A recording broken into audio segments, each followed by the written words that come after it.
Petra, who will be giving our Vets for Ukraine webinar this Wednesday. Petra and I worked for many years together at Anderson Moore's veterinary specialists, and her skill and experience as a specialist diagnostic imager is just incredible.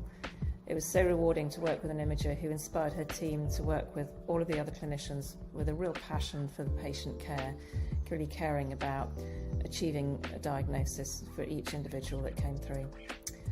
But she achieved this not just because she's incredibly well informed about veterinary pathophysiology and radiology, obviously, but also because she's a team player at another level to most of us. She's truly interested and engaged with the people she works with on a personal level. She has a real lifelong interest in how people tick and what makes them who they are. This makes her so inspirational as a team leader and enables her to really understand how we all cope with the stresses of our modern day life as veterinary surgeons. She pursued her interest in mental health and well-being and is also qualified in integrative coaching and is a mindfulness practitioner. I didn't really understand what that meant until I started talking to Petra about her interest in mental health and well-being, particularly affecting those of us working in the veterinary profession. Her webinar on Wednesday is discussing how we can recognise to use our strengths as veterinary surgeons, together with the scientific evidence from psychology and neuroscience, which enables us to navigate the challenges that our profession throws at us, and also to enable us to engage with our profession rather than pull back from it when we're burnt out and broken. None of us want to quit being vets, but sometimes it seems the only answer when the challenges thrown at us seem completely unrelenting and never-ending. Petra's approach is to enable us to turn our experiences into our strengths and enable us to understand how to use evidence-based measures to improve our quality of life and start enjoying our jobs again. Vets for Ukraine webinars are given freely by all our specialists, and we raise funds for the humanitarian relief effort for those in Ukraine who are suffering during the war. Please support us by clicking on the Just Giving link and donate to support our team, and enjoy the webinar on Wednesday. Thanks.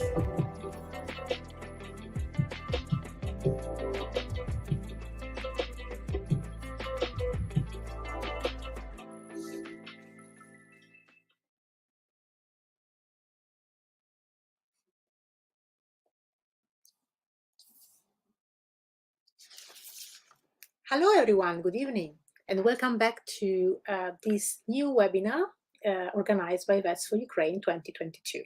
I'm Daniela Murgia, and I'm one of the specialists that together with the other nearly 30 specialists decided to join the forces, all our forces, to organize webinars for the vets, to help the vets from the vets, in order to collect donations that we would give to the British Red Cross Society in order to help people in Ukraine who are facing such a difficult time caused by the war. The donations that we are collecting will, as I mentioned, go to the British Red Cross and will be used to provide food, to provide clean water, to provide blankets, to provide clothes, repairing important infrastructures like hospitals, schools. But to do this, to help our brothers and sisters in Ukraine, we need your help. So this is our appeal to you. So please click on the link that you can find, which is www.justgiving.com/Vets4Ukraine. Click on the link and help us to help our brothers and sisters in Ukraine. This is, we feel this is an important appeal, is now, by now, has become like a cultural movement where all the specialists in different disciplines are delivering very interesting and very important topics to help the veterinarians outside that works in the general practice, but also to help nurses and help also undergraduates. So help us sharing the link of these webinars that you can find. You can find us in different social media, so you can find us on Facebook under the group Veterinary. You can find us on LinkedIn, on Twitter, but you can find us also, you can find us also on YouTube under the channel Vet on Air. So if you, obviously it would be great if you could take part to our live sessions, because during the live you would have the possibility, the chance to ask the specialist of the that is holding the webinar, to ask questions directly, and maybe to come also as a guest into the live. But if you don't have the time, if you're working, if you have family commitments, this is not such a big problem, because we record all our webinars, and all the recordings, by now we have 17 webinars recorded. They are all collected on YouTube, on our YouTube page, Vet on Air. So if you think that you want to follow one of our webinars, you can go on YouTube and find the webinar that could be the right one for you.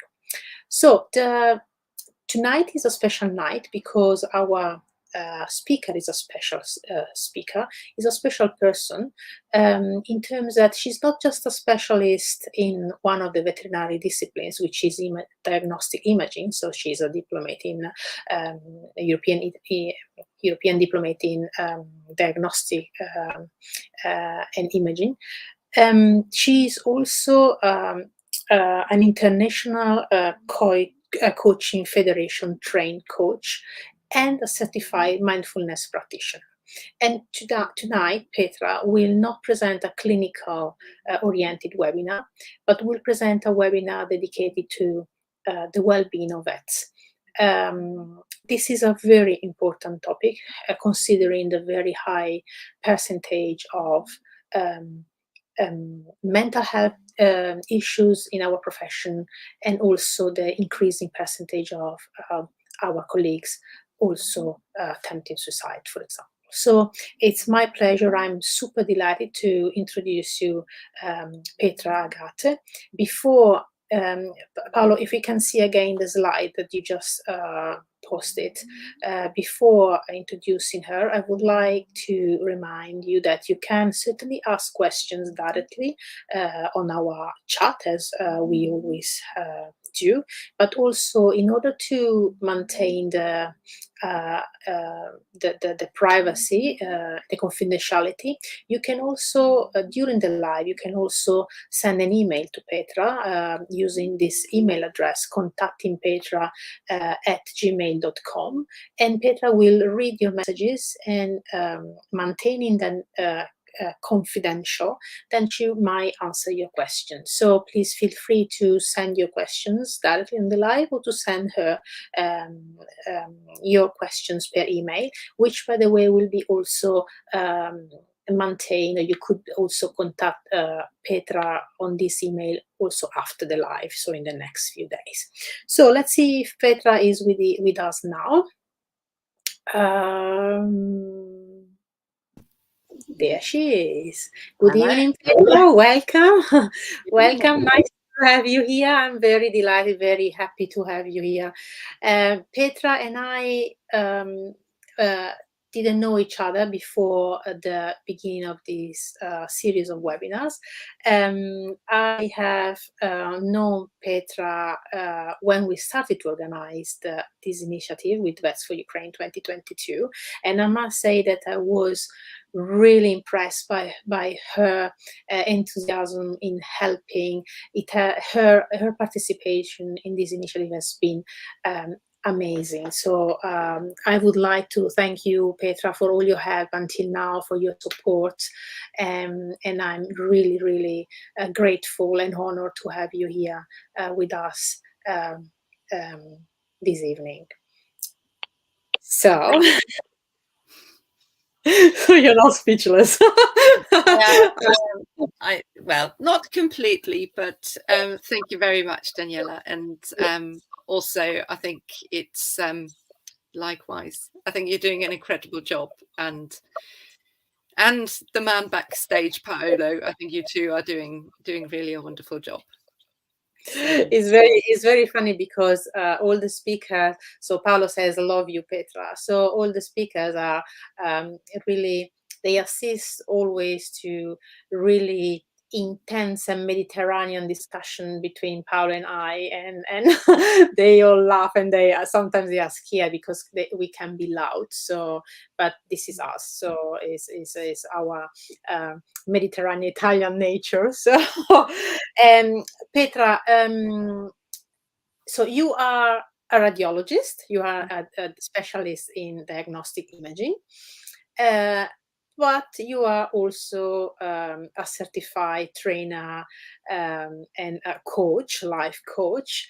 So now I'm very interested and very curious to understand how someone that has dedicated most of his life into the veterinary medicine and the diagnostic imaging, how someone can at some point in their life change direction or do something simultaneously and parallel to what it is our real profession and what is paying the bills, basically. Okay, so would you be happy to explain how did you decide, how was your path in this adventure that you are doing?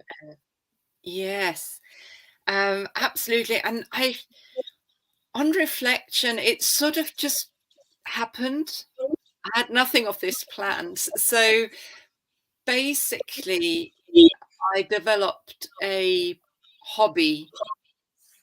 This was my hobby, because I'll explain in the presentation. So without taking too much away, as I said in the little video that I sent in earlier on, I have had my own challenges, and I am very interested in how the human mind works, as Davina said, because I noticed I'm doing a job as a radiologist, and that is a very sort of cognitive job. We do a lot of thinking, whereas your surgeons do a lot of magic handwork. So we surgeons, we are stupid. So we are so stupid. No.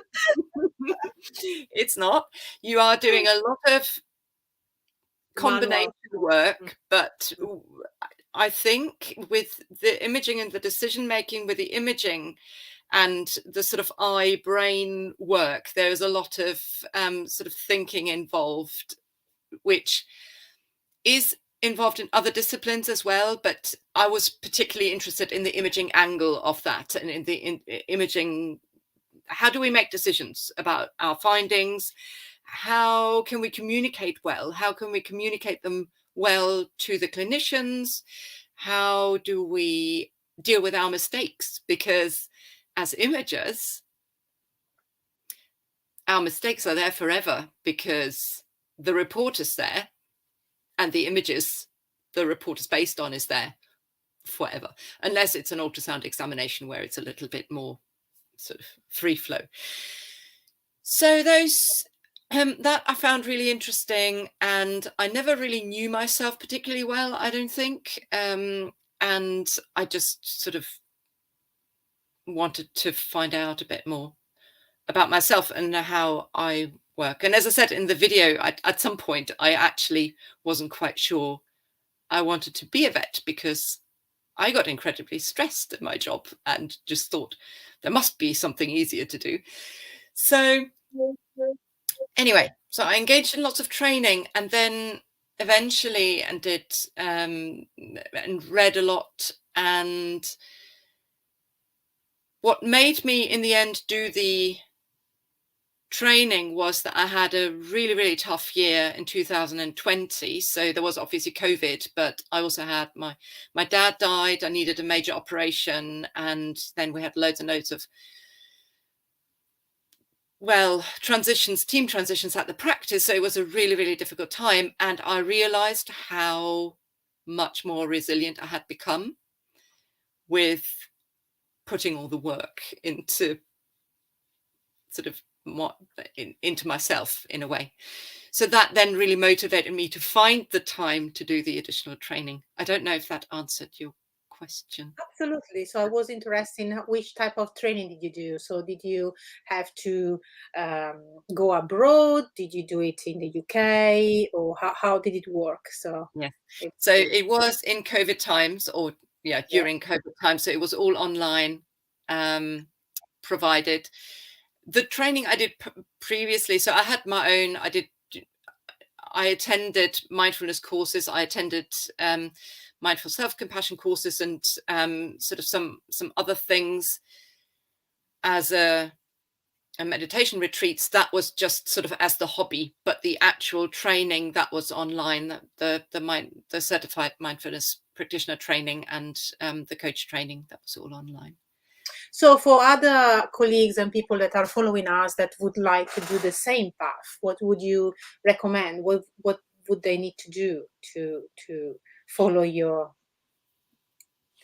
Well, I think it's very individual, because we are all different, and what works and what resonates with one person doesn't necessarily resonate with another. So I would say try out what you find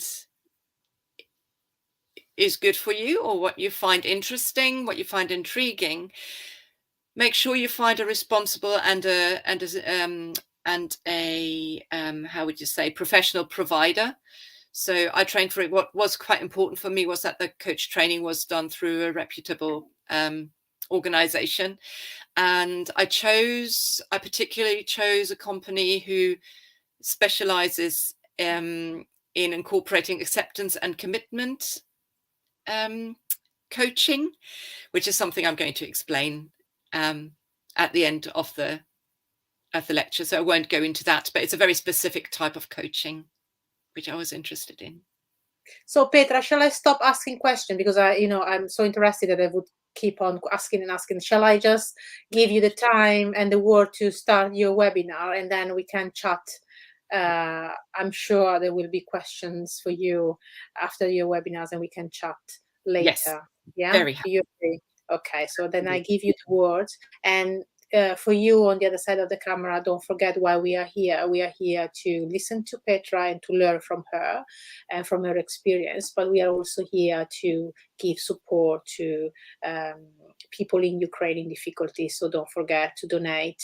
And if you don't want to donate to us, to our donation site, you can still go on Facebook and look for USAVA, so USAVA, which is the Ukrainian Veterinary Association. And on this page on Facebook, you will find many other possibilities to donate. Obviously, you can donate what you can, and if you are in the financial position to do that. So we would be very grateful if you could show your appreciation of what we are doing and donate to our page as well. But in the end, because every little helps, so wherever you do your donation, actually in the end, it doesn't matter. The important thing is that you do it to help our colleagues and friends in difficulty. So now let's give the word to Petra, and if you can share the link so that as many people as possible can take part to this amazing life by Petra AGTHE. Petra, all yours. Thank you. I'm just going to start this. Can you see my screen? Is that all okay? Yes, Petra, we can see it, yeah. Mm-hmm. Lovely. So thank you once again, and Daniela, and yes, as you say, I'm very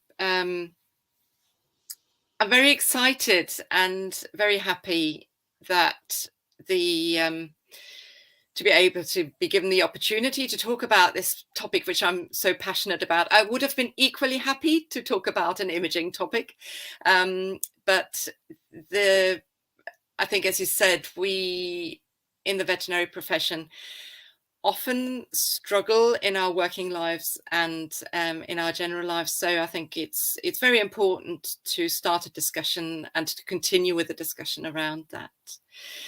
And although as much as excited as I am, I'm also very sad that we have to do these webinars in the first place, because of course the war in the Ukraine.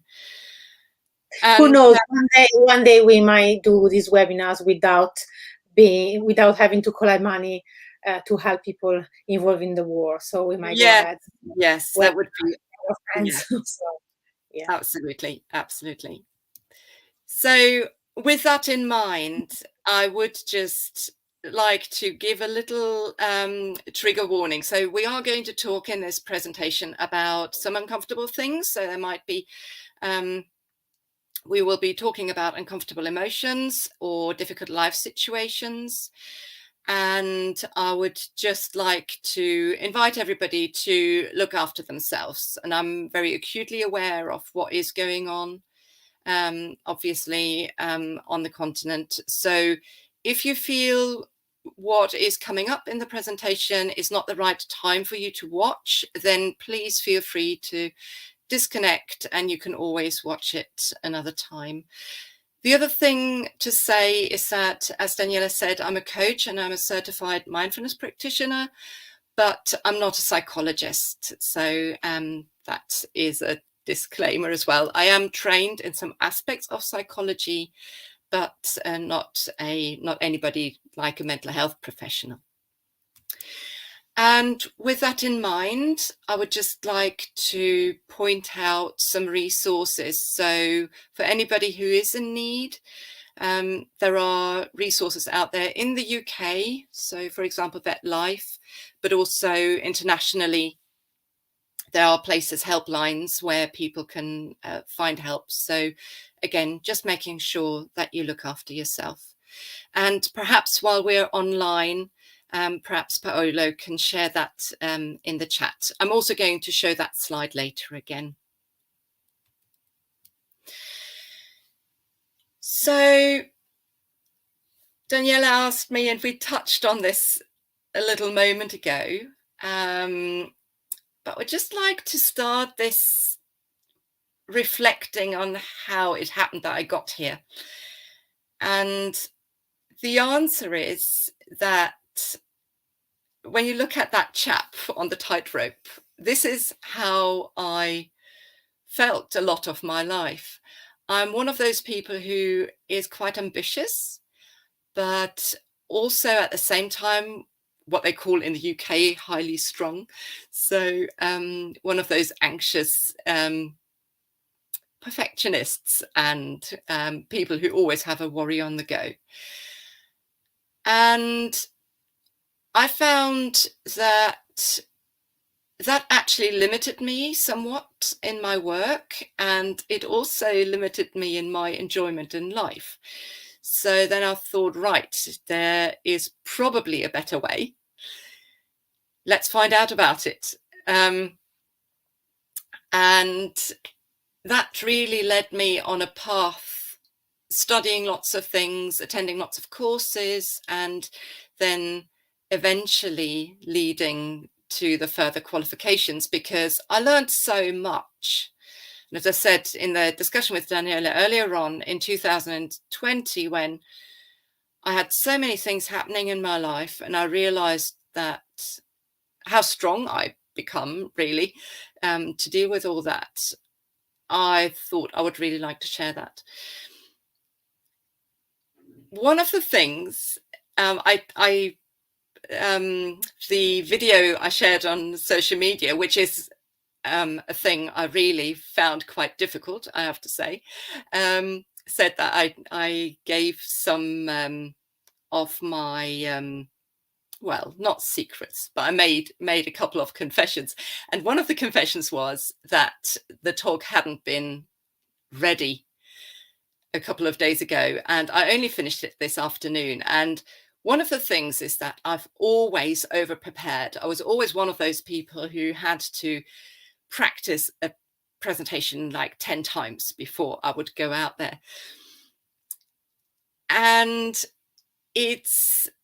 I now deliberately haven't done that, and I have incorporated a lot of the feedback that I got in the last few days into this, and there was a vote on YouTube as well. So just to say that I am feeling like the man on the tightrope tonight as well, because I have really stuck to my guns, and I'm going to give this talk authentically, because I do believe genuinely believe that it is very freeing to sometimes just let go of the things which you normally use to try to make your world a little bit safer. So I am enjoying being on the tightrope now, and I embrace it. So the discussion in our profession sometimes around the topic of well-being and performance can be a little bit separate, because we sometimes think to be really, really good, to become a really excellent surgeon, to become a really good imager, or just become a really, or not just, but become a really good GP vet, which is absolutely a very difficult job to do. I know that because I've been a GP vet for a number of years, and it is not easy. So whenever we say, well, we want to be really, really well in what we do, we sometimes believe that actually we need to give up some part of our well-being, or we need to put ourselves in there 120%. And I now know that that is not the case, because when you read the literature about performance psychology with athletes or other professions, where they for example, police forces or the military, wherever you go, when you talk about people who perform well over a sustained period of time, they do need to look after themselves as well. Yes, at peak times when you are an athlete, of course, you're going to throw yourself in completely. But if the athlete doesn't rest, sooner or later, they're going to get injuries, and sooner or later, they can't work, or they can't perform as well as they would if they look at themselves holistically. So basically, I think the two things, if we want to work well day in, day out, week and month and year after year, we need to do both. We need to pursue the things which we enjoy doing and doing well, and we need to put our own oxygen mask on. We need to put it on so that we can really sustain our performance throughout the time. And something Davina actually brought up when I was talking to her about the presentation is that language is very important, because sometimes some words like mental health or well-being can be used by different people with a different meaning, and sometimes it can also alienate some people. So for example, well-being can sometimes make people feel that if they don't feel well, if their mental well-being, if they perceive their mental well-being as not being very good, that they basically failed in just another thing. And therefore it's quite important to be careful about how we use those phrases. So what I would like to offer is use your own phrase for what you feel is a good life. And you can use, for example, wise living, or another thing that I like is a good life, a good and fulfilled life, or a good life in balance, where I can achieve the things I want to achieve, but I can feel well most of the time at the same time, well enough at least. And I'll come back to difficult emotions later, because they are an important part of our life. And if we just fixate on feeling well, we're ignoring that life sometimes has different plans for us.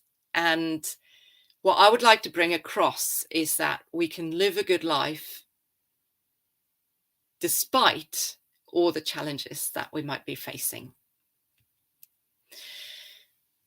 I am giving this presentation from a very personal angle. I'm going to bring in own experiences and own thoughts. And as I said earlier on, we're all individuals, we're all different. So I would just like to say, make this work for you. I really love this quote by Bruce Lee, who says, absorb, or who said, unfortunately he's dead clearly, but he said, absorb what's useful, reject what's useless, and add what is essentially your own. So take away the things which are helpful to you and add your own things that you feel are working for you. So I've come across many brilliant books on my journey, and perhaps one of the most influential books that I read was Man's Search for Meaning by Viktor Frankl. I don't know if you've heard about this book. If you haven't, then please check it out. Viktor Frankl was a psychiatrist who was working in the field of meaning, so the importance of meaning for people and the importance that meaning had for a good mental health in people despite facing challenges. Viktor Frankl was also a Holocaust survivor, and he experienced truly difficult life situations in his life.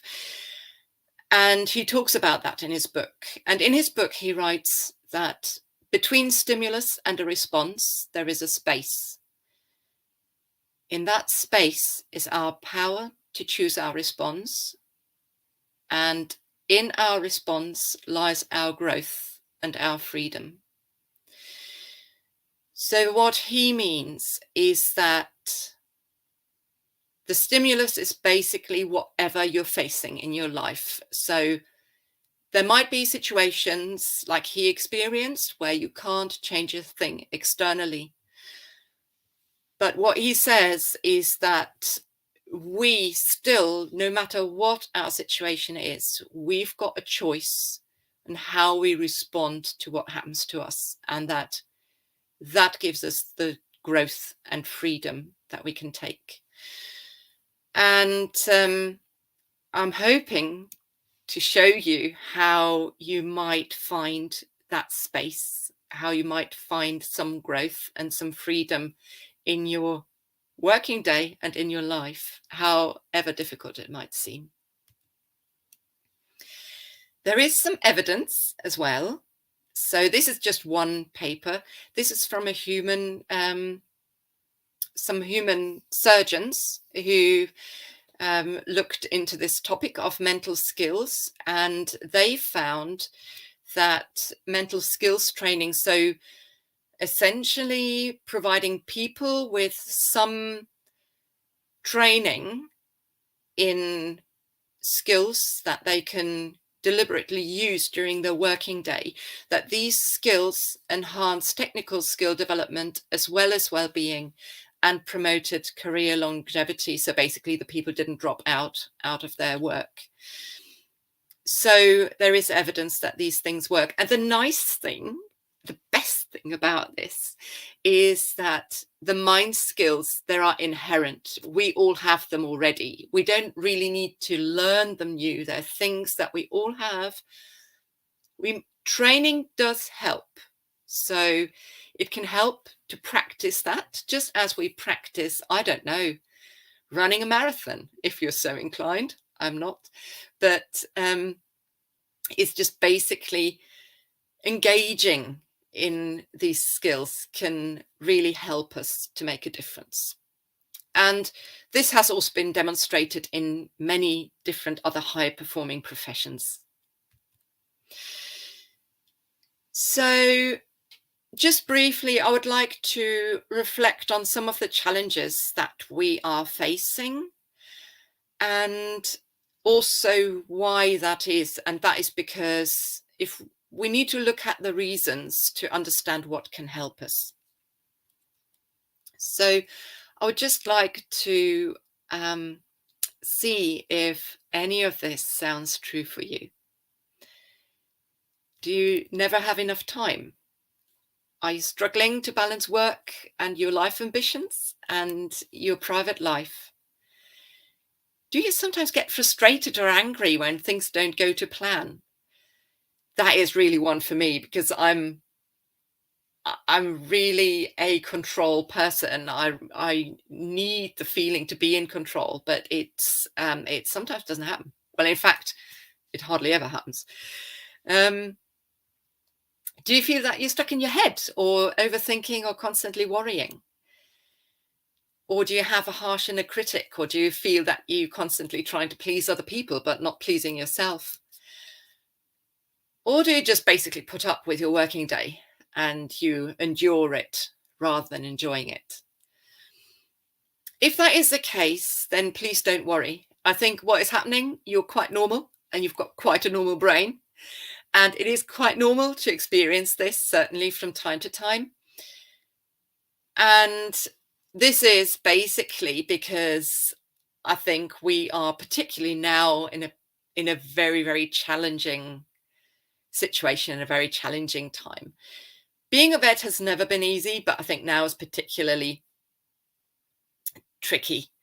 There is this term VUCA, which you might have heard, which refers to a volatile, uncertain, complex and ambiguous environment. And with Brexit, with COVID, and the real political and political upheaval, these things really have created the perfect storm in the veterinary profession. And this has led one of a well-known psychologists to say that it is harder to be human now than it used to be. And I would like to add that it is harder now to be a vet than it used to be. And please also, there wasn't enough space to add in a veterinary receptionist or a veterinary nurse, but with that, I mean anybody in the veterinary profession.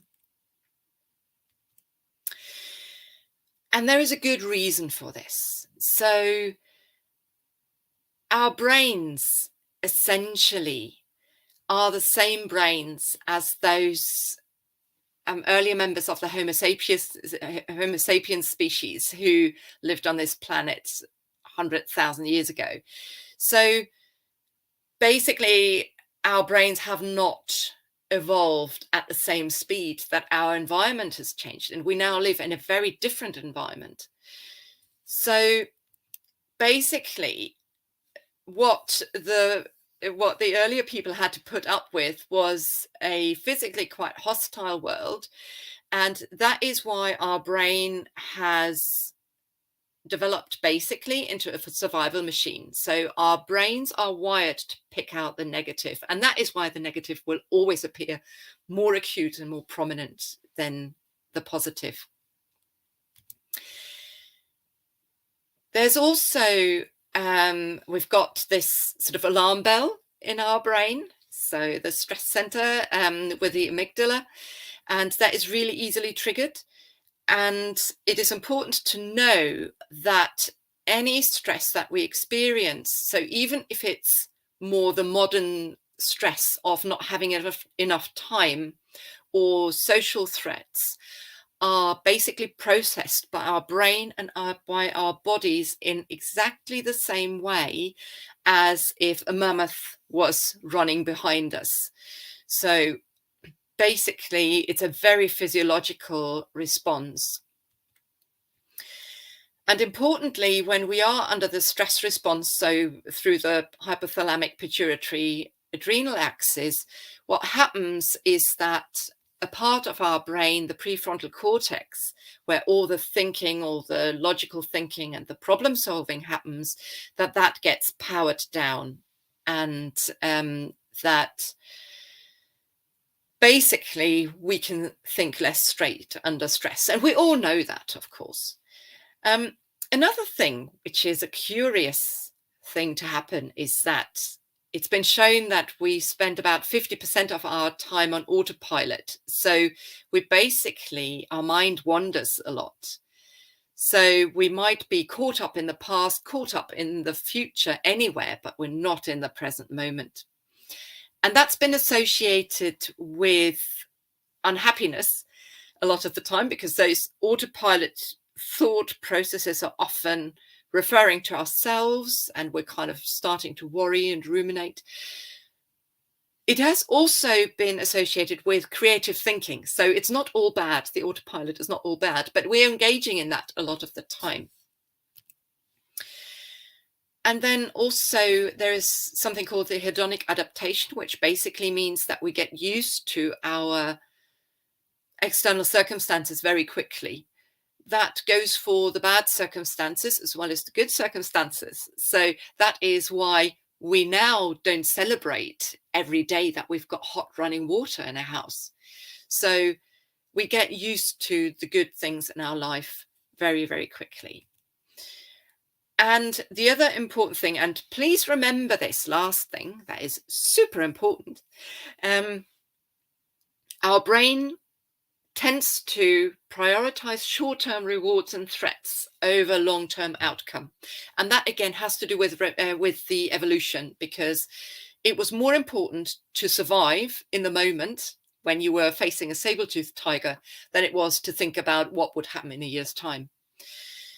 Now, that comes to bite us now in the modern life, because that is why we reach out to eat the cookie before we think about what it actually does to us when we eat a whole packet of them.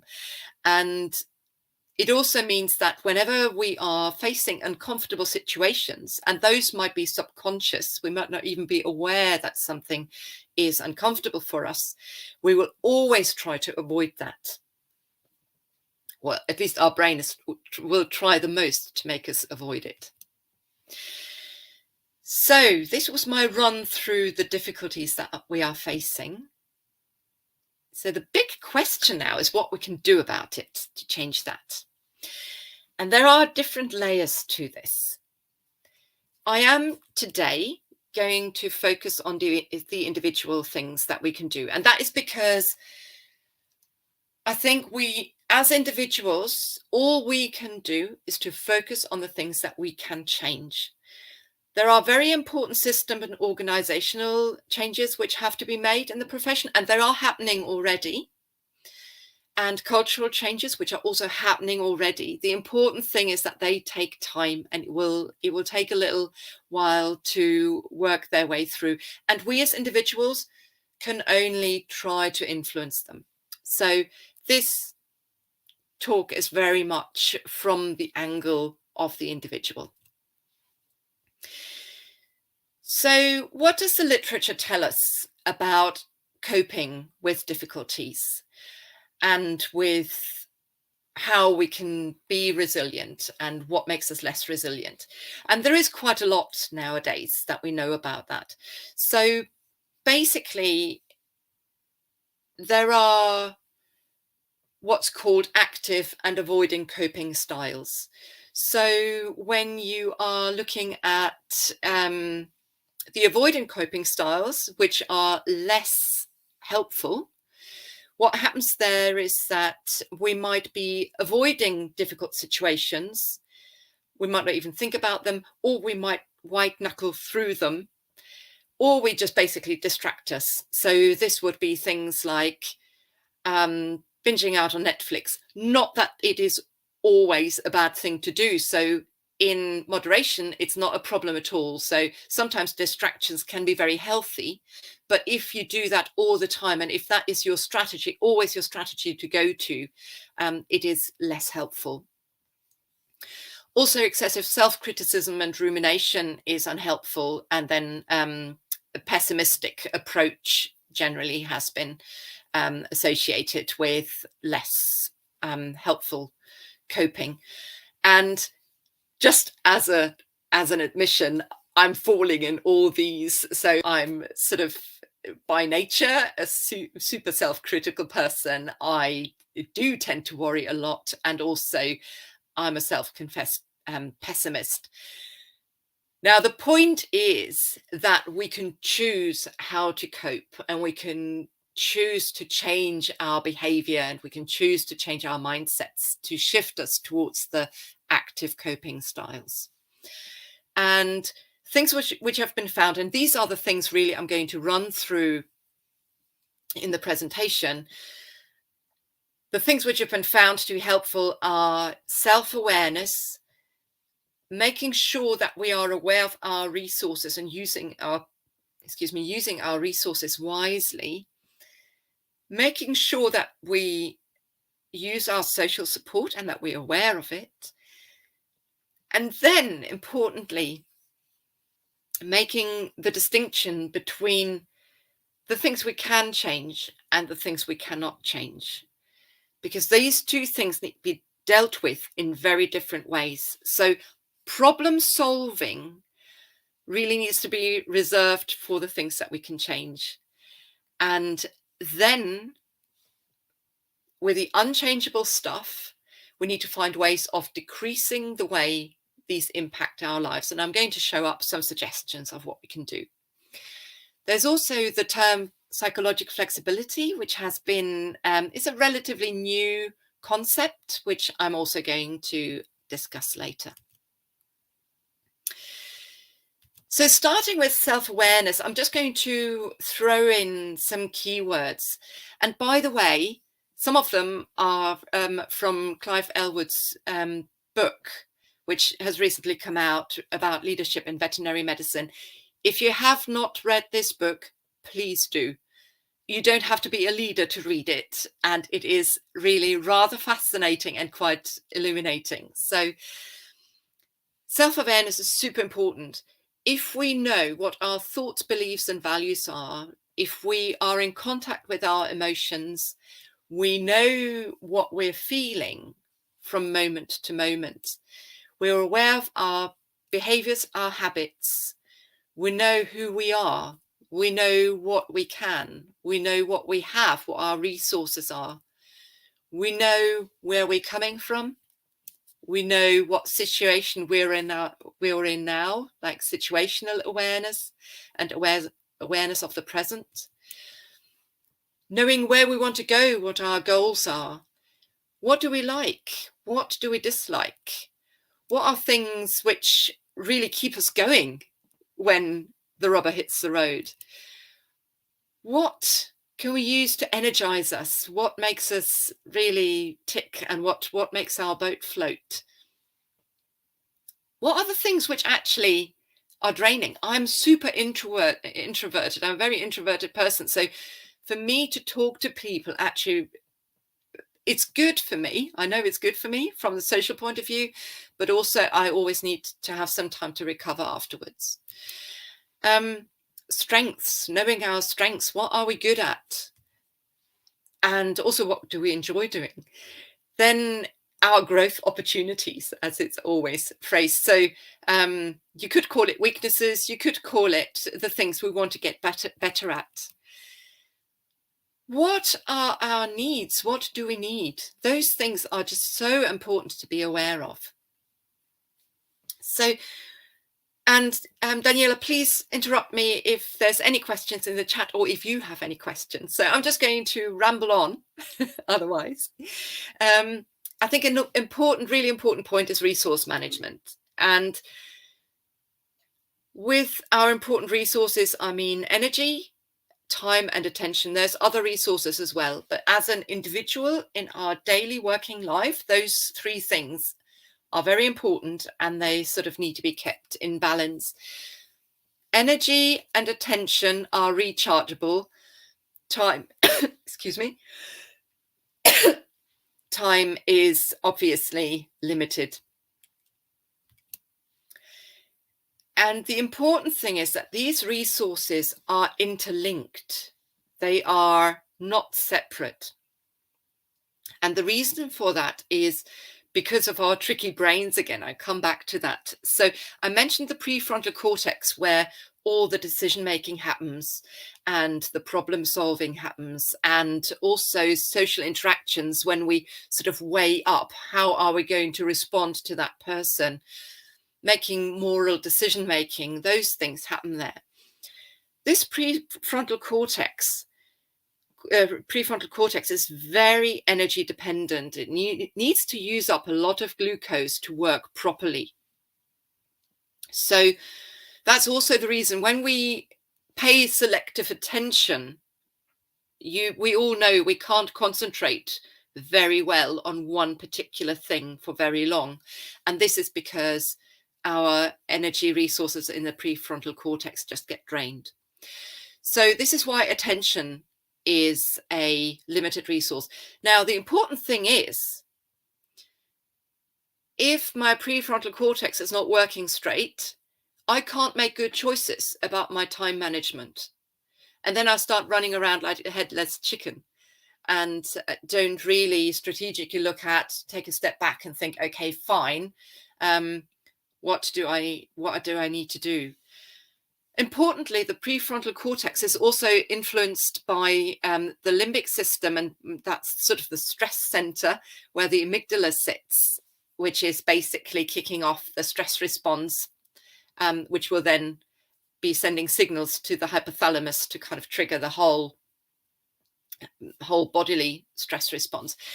And this means that if we are highly wired and we're anxious or we are experiencing strong emotions, this amygdala, apart from setting off the whole stress response, has got another function, and it actually suppresses the prefrontal cortex. So it powers down the prefrontal cortex.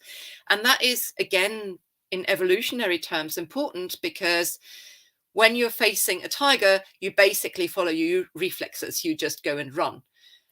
You don't kind of sit down and deliberate your choices and think, okay, fine, what do I do? So basically we go into a more reflexive way, so following the reflexes way of response. So that's why energy and attention are sort of interdependent, and time management also goes in there, and obviously they are influenced by stress. I hope that this is all clear, but I'm very happy to go back to this if you want to later. And another thing I would like to mention here is the control thing, because that's been certainly very true for me. I'm very much a control freak, and it's taken me a long time to realize that when I go to work and I've got a good plan about what I want to do, and people come to me and basically the day has changed within seconds. I'm sure that happens to you as well. That basically triggers a physical response of unease. A very, very unpleasant feeling. But it took me a long time to realize that actually is what's going on. And the reason for that is, again, it's our tricky brain, because not being in control in those days then was a very, very dangerous thing, or a very dangerous situation to be in. So basically, being not in control means being potentially quite threatened. So as I said, the potential threats, the theoretical threats, can be just as potent as the saber-toothed tiger. And as I said, it can actually have very much physiological responses. I will come back to the issue of control later when I look into how we can learn to cope with that unpleasant sensation that we have when we are out of control. The point for me bringing control in here is that it is important not to jump into action, because that is what a lot of us do. Something happens, we realize, oh, this has not gone according to plan. So I try to fix it. I try to bring it back into control. And sometimes that is just not possible. Sometimes it is important to do it. So I think it's important to discern really the situation. Is it important for me to take control? Is it possible to take control? If it's not possible, there is no point. If you think about lifeguards and that the advice that they give, you know, when you've got currents in the sea, and where the advice is generally, when you're taken out by a current, go with it, go with the flow, don't fight it. And that's basically it. If you're fighting the current, you will use up all your energy and you will not get anywhere. And then you will basically run out of energy for the things where you can actually make a meaningful difference. Boundaries, that has come up in the vote, in the Facebook vote, which I have incorporated in here. So I will talk about them later in a little bit more detail again, but just to start off with, if you feel that you're kind of drawing a line and that people sort of drive across it all the time, then I've got a few tips. So people have different boundaries, and you might have come across people whose boundaries look a little bit like this, or look a little bit like this, like very holy, and you can sort of get across quite easily, or they might look like this.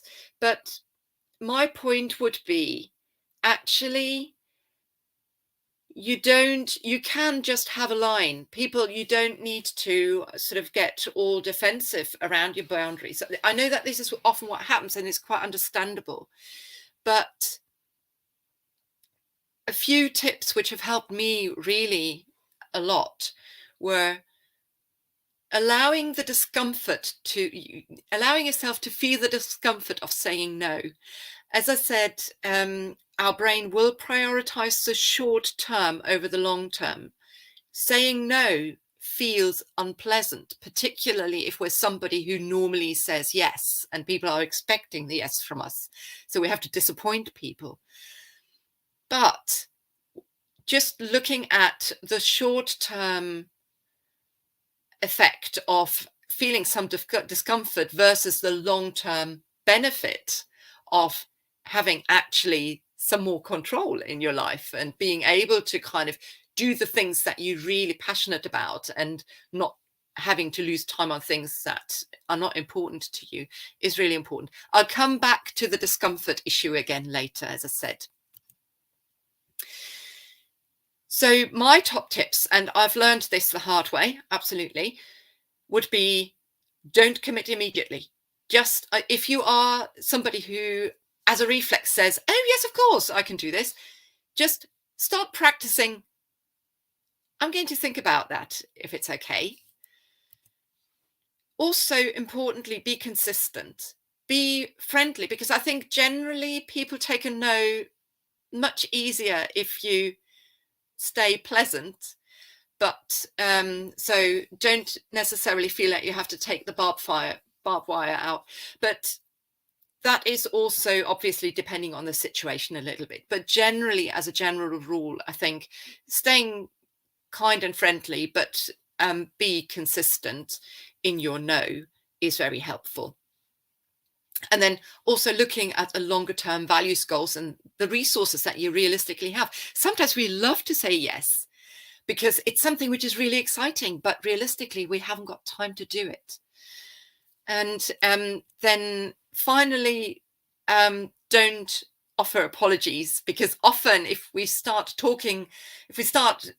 sending out long sentences, actually people really see that as excuses, and I don't think we don't need to say why we can't do it. Or if you give an explanation, just stick to the short facts and it's absolutely fine.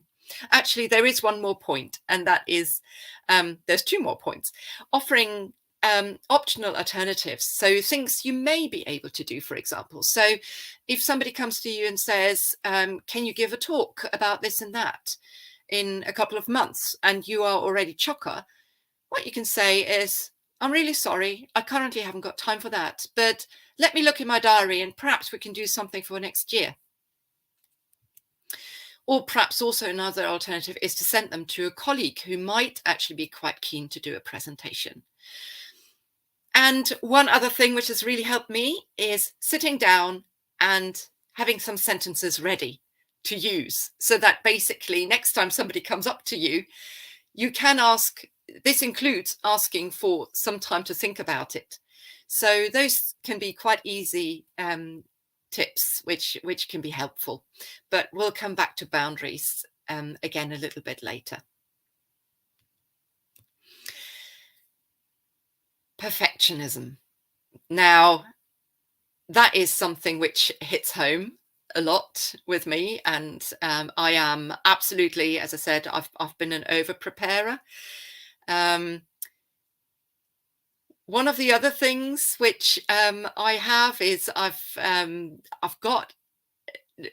socially quite shy, and I score quite high on the social anxiety spectrum as well, and that is sort of something which is intertwined with perfectionism very much as well. So again, it's something we can work with, and we are in a profession where basically a lot of us are perfectionists, and perfectionism comes in different varieties. And there is perfectionism for its own sake, where you just love to do a good job, and that is fine because you like the outcome, because you like to make a difference. That is absolutely fine. The less functional sort of perfectionism is if we feel we have to be perfect to match a certain ideal, or if we're concerned about what other people think of us. So there's also a type of perfectionism where we're expecting everybody else to be perfect, but actually allow ourselves to be whatever. So there's different flavors. I'm talking here about dysfunctional perfectionism. So, and my motto here would be, not with Voltaire, would be not to let the perfect be the enemy of the good. Because yes, we could spend all day to do something super perfect, and I could have, I'm sure, made perhaps an even more smoother presentation today if I wouldn't have left it a little bit longer to incorporate feedback. But actually, my point here was to be authentic and to also learn to go into a presentation and say, okay, it's fine not to be perfect. It is fine to give a talk without having practiced it, I don't know, 10 times. Because that, if you do that, that is the freedom that Viktor Frankl is talking about.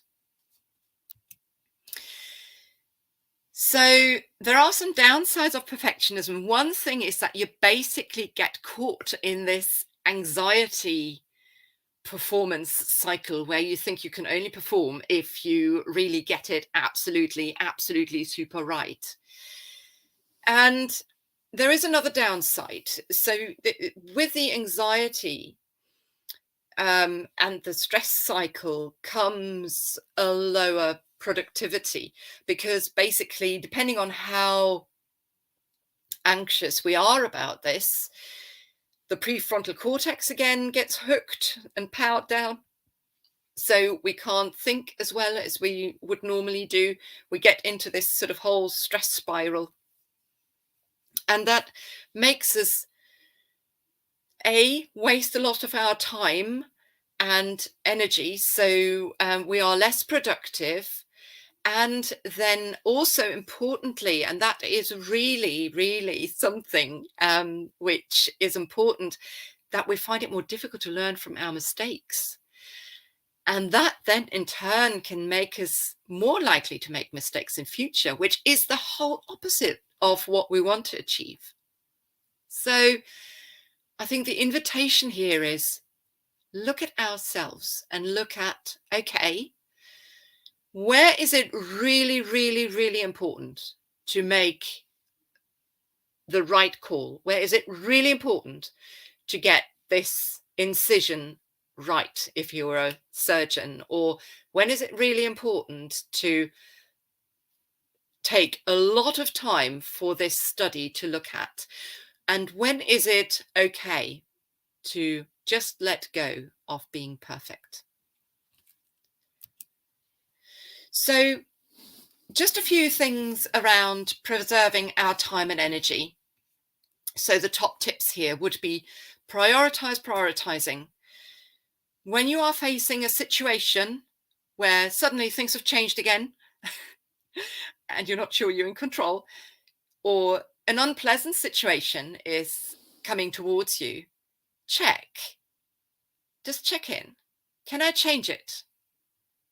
Is it yes or is it no? If I can't change the situation, no point spending time on problem solving. Then you basically, if you cannot change the situation, then you just need to change your internal response to it. Check whether anything you can do, if you change anything, is it helpful? So sometimes we can change things, but it's actually not necessarily helpful for us to meddle. Sometimes it may not be urgent and it may not be important, so we can change something, but just because we can change it doesn't mean we have to change it. And also the question is, do we want to get involved? Do we really need to do this? So you could summarize this with, is it worth me spending time and energy on this?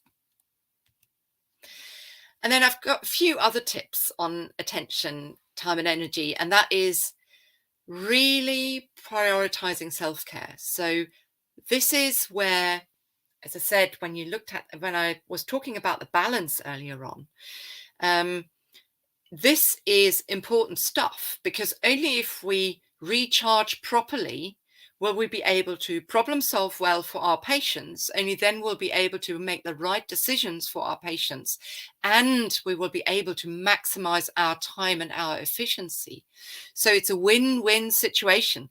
This is not only self-care, because I think this has to be reframed as self and patient care and client care, actually, because only if we look after ourselves, only if we put our oxygen masks on, are we there for everybody else.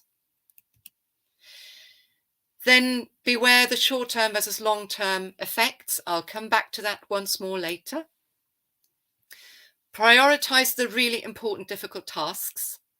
So do those first thing in the morning, or the most difficult surgery from a brain point of view would always be the best one to do first. Get things out of your head. So write things down. Use a voice memo, write things down, put it on an external hard drive, tell other people. Don't keep it in your head so that you don't use up your brain's energy on that. Use visual memory wherever you can, because that uses up less memory than memorizing sort of sentences. Avoid distractions. I think having mobile phones, I now tell all my team to switch off their, when they're reporting a case, have your emails switched off, don't look at your mobile phones. Basically avoid distractions, because it can be more difficult to then attention switch all the time than not letting your attention go in the first place. Develop helpful habits and use the autopilot wisely. So I was mentioning about the autopilot before. So it's not always bad to be on autopilot, but and it can actually also help us to run when we think everything through logically, we use up a lot of the energy in our prefrontal cortex. So using habits, automating things, so just doing things by habit and then doing them automatically can be really helpful. Then mindfulness, I'll dip into mindfulness later as well. That has been shown to help with an increased attention and ability to preserve your focus, and curbing dysfunctional perfectionism, and emotion regulation. And that comes back to the stress response and the fact that the amygdala has got this negative effect on the prefrontal cortex.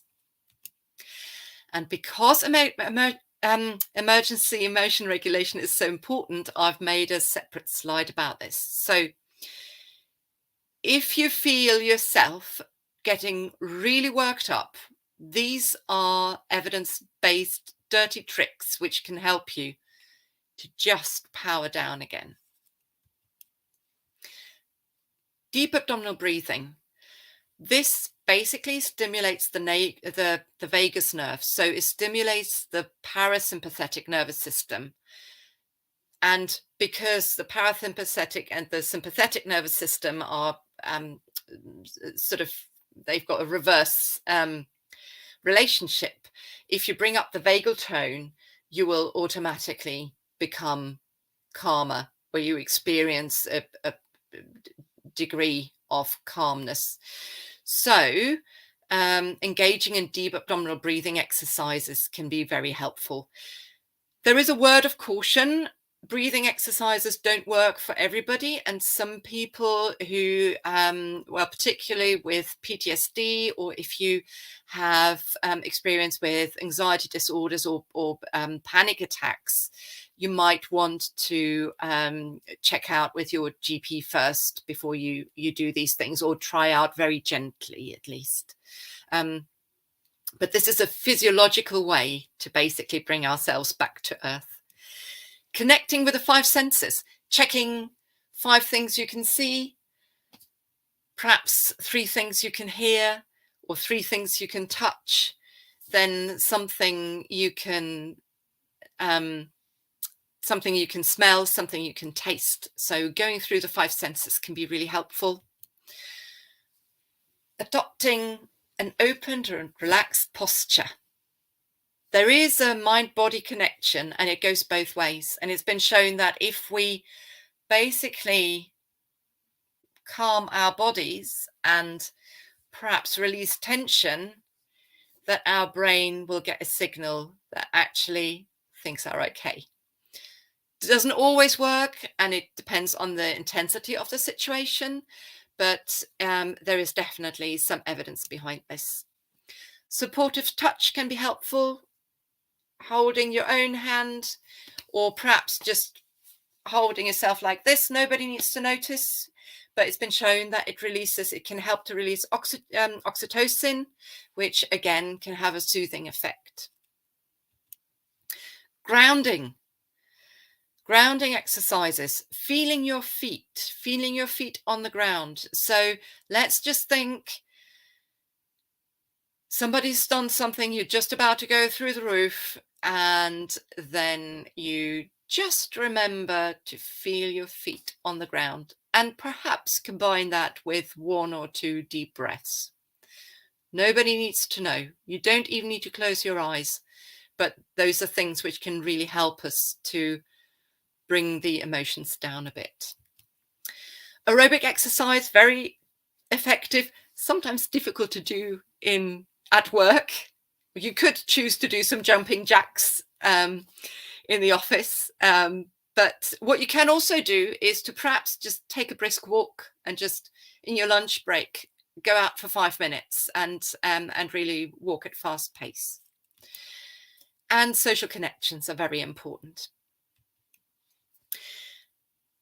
And if there's just one thing that you remember from this talk, if there's just one thing, then it is this. And please remember this, because I think a lot of us still carry this myth around that we need to be the hard ones, and that the tough ones are the ones which go through everything on their own. But evidence shows it's nothing like that. Evidence shows, and this is from a paper looking into resilience, that both the presence of social support and the behavior of seeking social support have been associated with psychological hardiness. So in other words, resilient people have a social support network, and they use their social support network. That includes asking for help. So please remember this.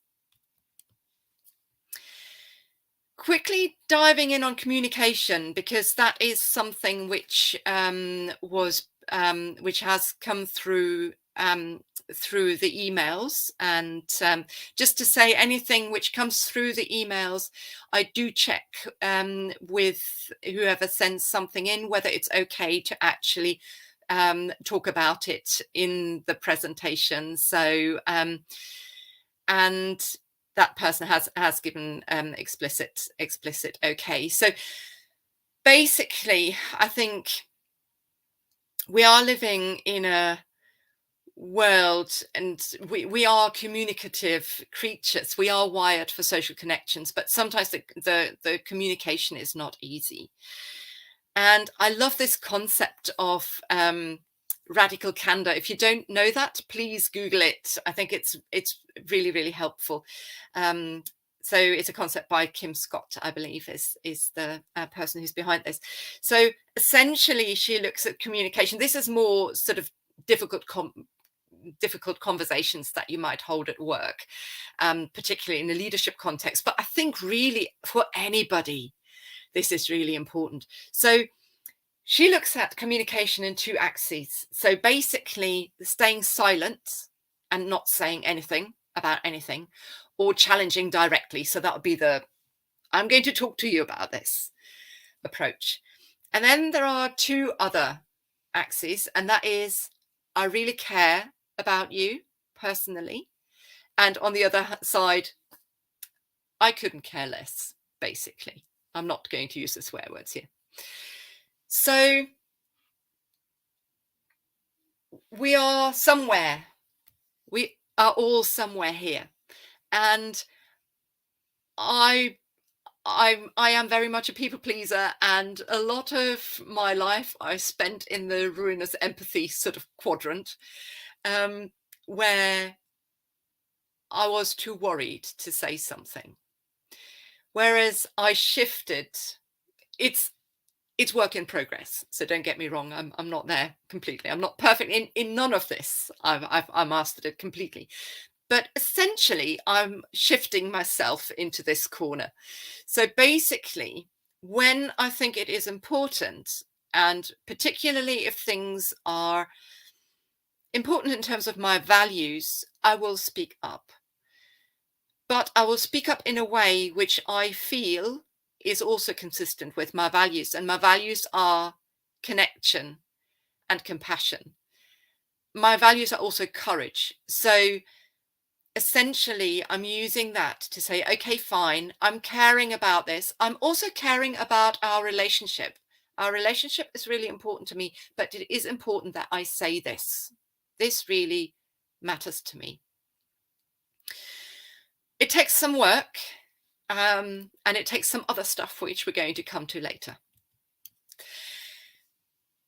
Also, a quick note on incivility. So incivility and aggressive behavior is an issue in the veterinary profession. It is an issue outside the veterinary profession, and there is no easy fix.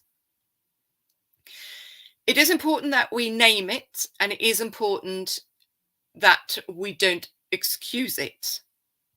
So I think this slide is not about excusing it. It is about explaining where this behavior sometimes comes from.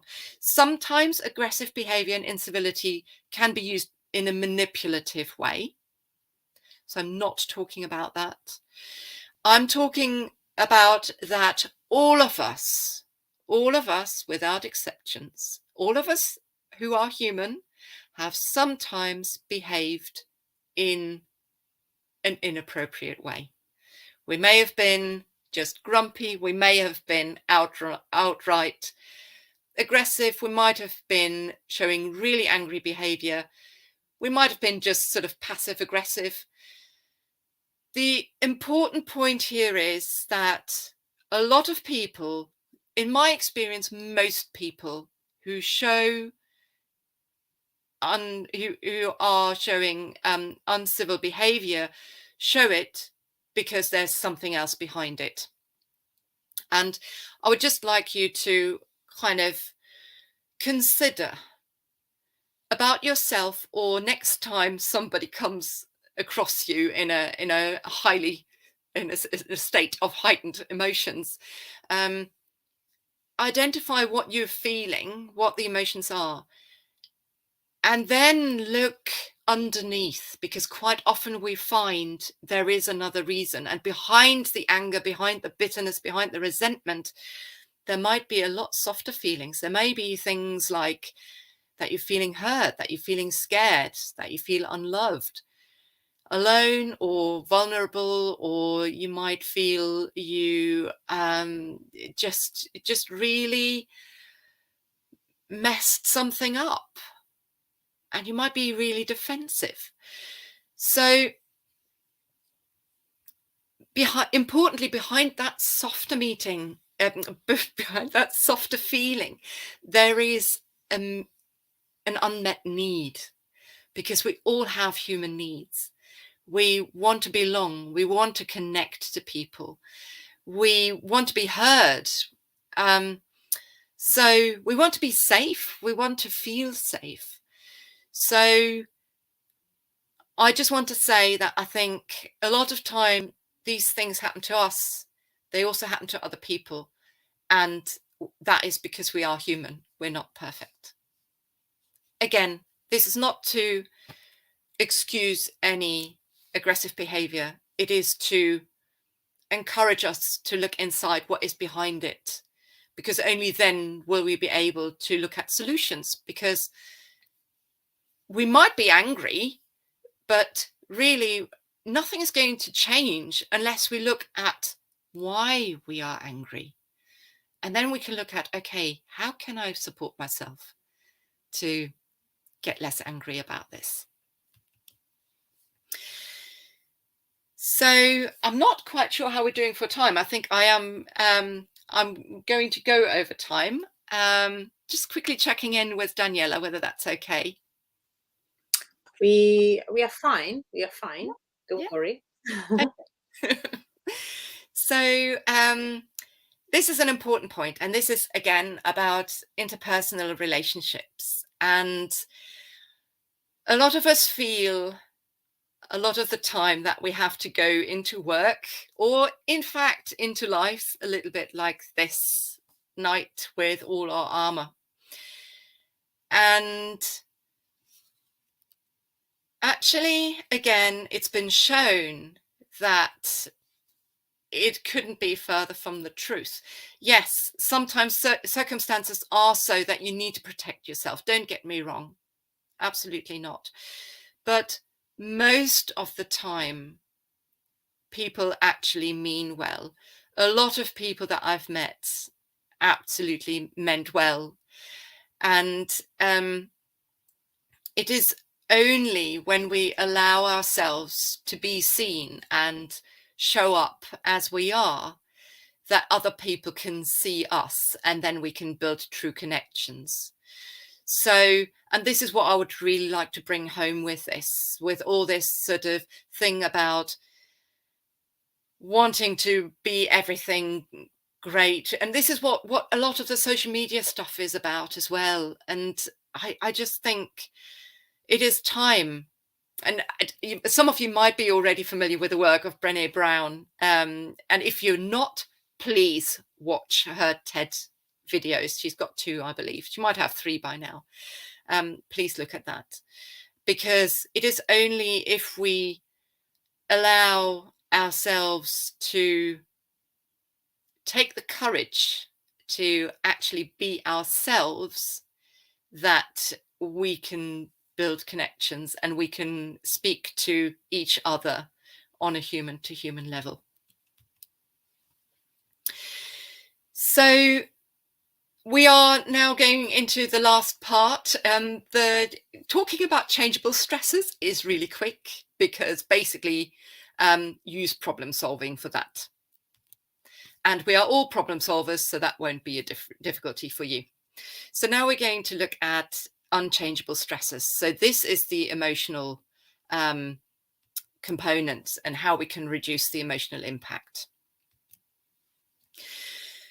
So this was brought up as a topic in the vote, in the YouTube vote. So I expanded on that a little bit. I will try not to make it too long, but basically I think it's important. That seems to have struck a chord because that was the highest voted one. So I'm just going to go through this. So in the veterinary profession, I think we've gone a long way to work on the concept of a safe culture, and for those of you who use the VetSafe system by the BDS, you're probably familiar with all this. I think the point is that we often don't allow ourselves that credit that we would give somebody else. So when we make a mistake, it's always very close to home. And the reason why that is because it brings up quite uncomfortable emotions. And the most common ones which happen, so sometimes we might feel angry, but often underneath that, there are those soft emotions like guilt or shame. And there's an important difference between the two.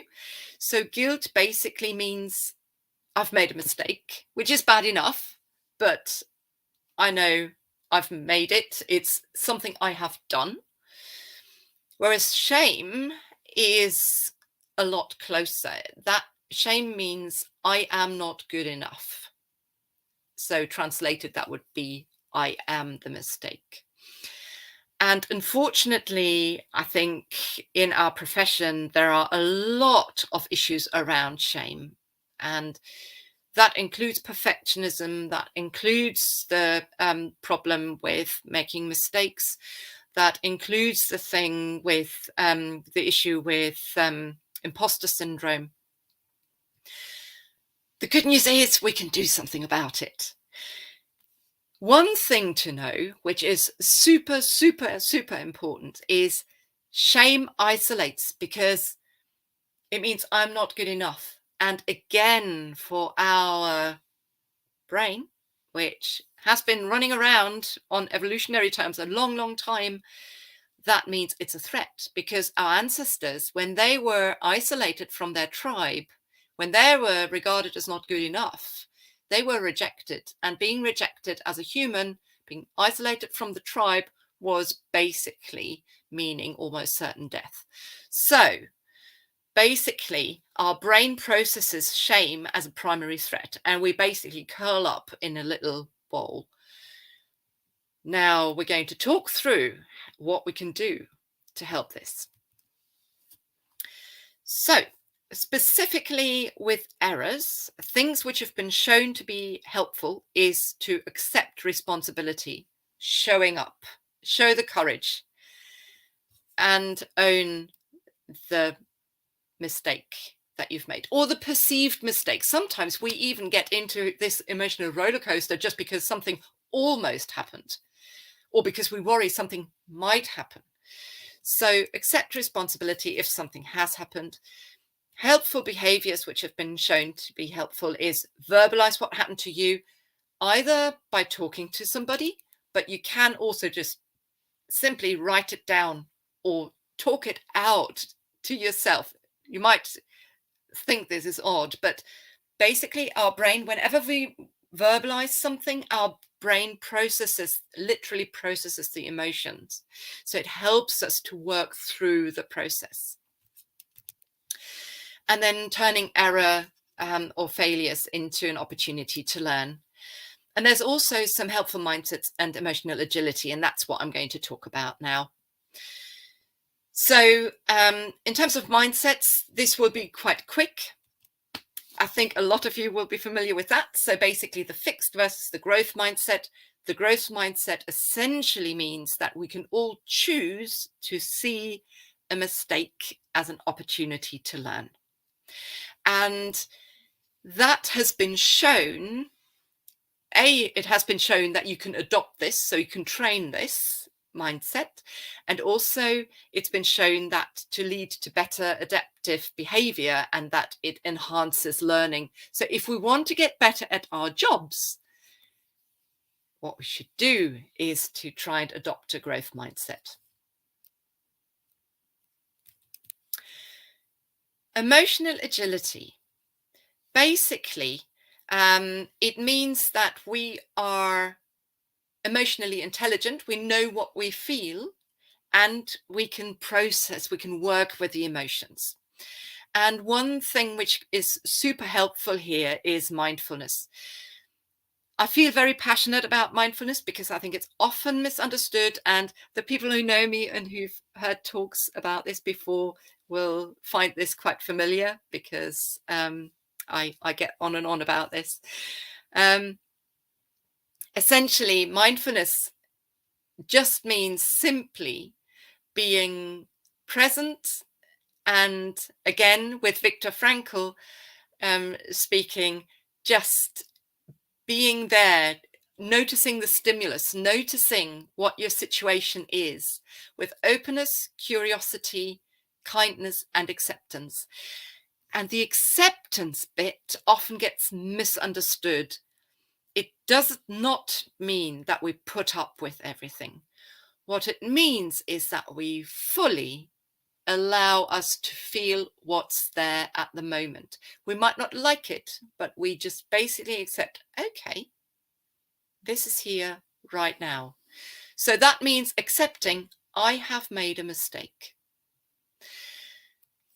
Mindfulness can also mean different concepts. So in this presentation, I'm going to talk about it mostly like a mind state. So which we can, all of you have been mindful many, many times, even if you never done any meditation.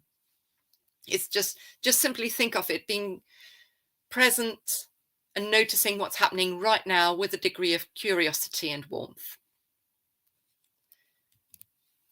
So what we can do, so for example, when we make a mistake or whatever difficult situation comes up, which could be anger even, what we can do is when we direct a curious attention to that, we can look at our thoughts and we can actually say, okay, fine, what's there? Oh, I'm really angry at this person. I'm thinking, oh, how could he do that? How could she do that?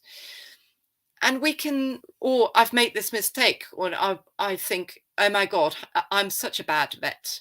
How could I have done that?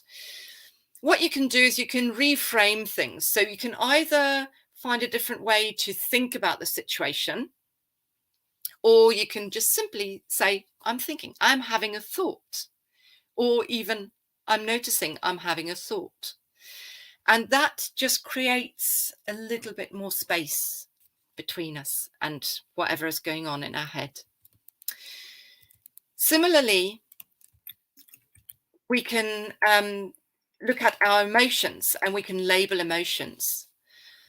And then, as well as labeling the emotions, we can connect with our body sensations. As I told you, it took me some time to realize that when I was feeling out of control, I had this sort of sinking feeling and I could physically feel it in my body. For years, I hadn't realized, because I'm one of those people who kind of went through life pretty much in how do you say, disconnected and just basically trying to pretend everything was fine. So connecting with the body and noticing what's actually coming up there is really important, to fully acknowledge that. And it helps, it's been shown that that actually helps with the emotional processing. There is a secret superpower there, and that is self-compassion. And I know this sounds super sappy, but it's not. It is truly a superpower. It's been shown to really grow resilience, and it support resilience. It basically means how we relate to ourselves, and it's been shown to be an antidote to shame, and that's why I think it's so important. Basically, it transfers us from a point of that we think we're not good enough to a point that we're okay as we are and we can even get better. And the concept has been grown by these two psychologists, who are Kristin Neff and Chris Germer, who incorporate the mindfulness in there, and that is acknowledging what's happening, acknowledging our experience, then importantly acknowledging also the fact that we are all human, we all feel shame from time to time, we all feel anger from time to time, it's completely normal. And then importantly, kindness, to allow ourselves the same kindness that we would allow a friend if that friend was in a similar situation. So essentially, it can shift us from this space of shame to an experience where we can acknowledge what's happened. We can acknowledge that we still belong to our group, to our human group, because everybody messes up from time to time. And we can look at ways how we can support ourselves. So I'm now in the last sort of 5 minutes, I think.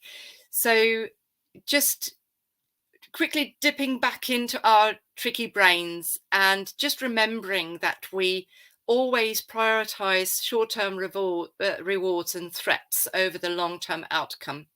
And the short-term feelings can be either really sunny and nice and pleasant, or they can be really unpleasant. And the long-term result can be either what we think is something we want or something we don't want. So how can we find our best self? And this is where the acceptance and commitment coaching comes in that I was mentioning earlier on.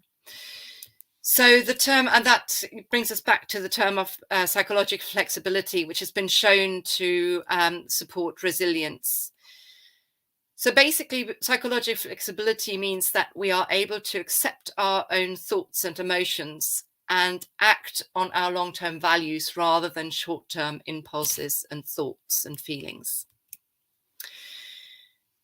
And quite simply, it incorporates mindfulness. So remember, mindfulness just means being present with whatever is here right now, with a degree of curiosity and acceptance and a degree of compassion towards yourself. It also importantly means being very clear about your values. That brings us back to the self-awareness, and committed action. So basically doing what we think is right and aligning that action with our values. And it's been shown, so the combination of these three things, so psychological flexibility, has been shown to increase well-being and performance in very many different contexts and in many different occupations, including human healthcare. So this is a quote by Ross Harris, who's basically one of the people involved in acceptance and commitment training. And he says that when living by our values becomes the definition of success, it means that we can be successful right now. So remember when we were talking about boundaries. So one of the challenges is we draw a boundary and somebody asks us, or somebody walks across the boundary. So we've got the choice. We can either say something, but then that feels unpleasant. So what we do is we don't say anything, which means that we've given in the impulse of, okay, fine, it feels better for me right now if I don't say anything. But that takes us away from our values.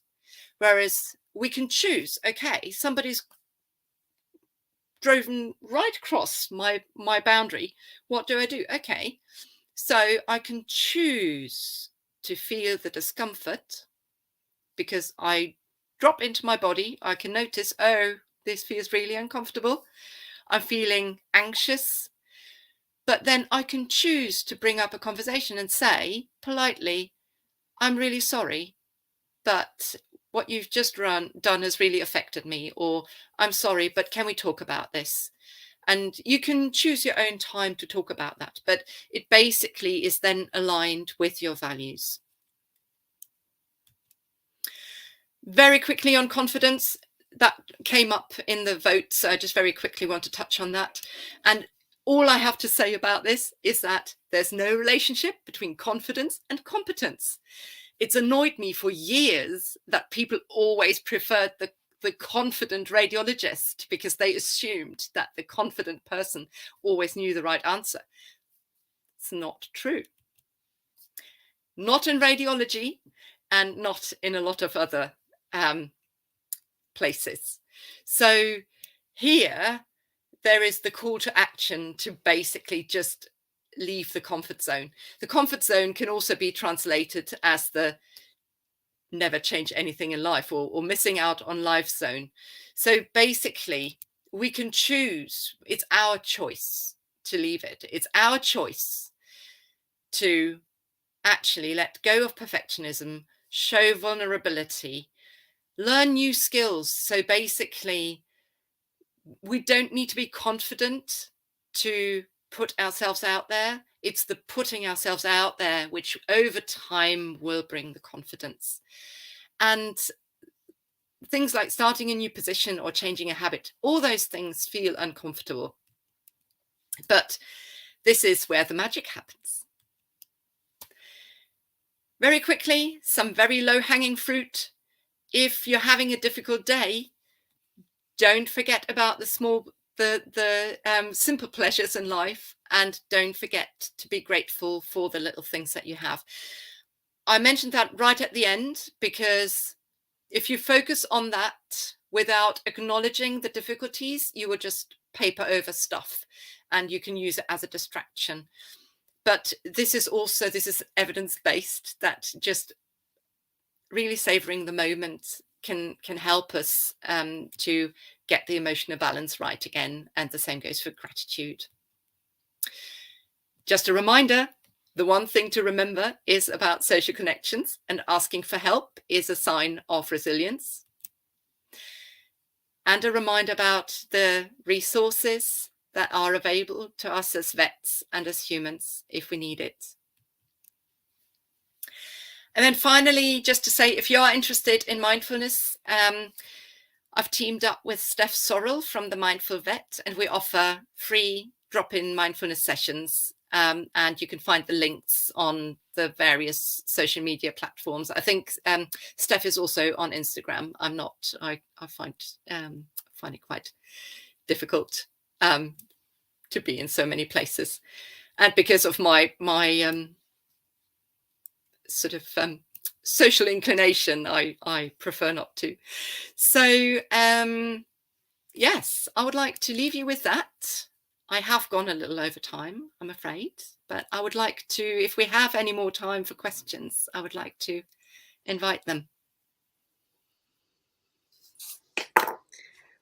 Wow. How do you feel, Petra, now? I feel relieved. Absolutely. So it was a very dense session here. And thank you. What? Oh, Christina. Hi, Christina. Yes. Fear. Yeah. I love that. False evidence. Thank you. False evidence of augmented reality. Can you explain it, please? I can't explain it very well. I've heard of this. So it basically just means that often the things we fear are not real threats to us. So most of the time, the things we worry about are not actually as impactful as we think they are. So we make the threat bigger than it is. than we think it is. Yeah. So thank you for that one, Christina. So I have a question.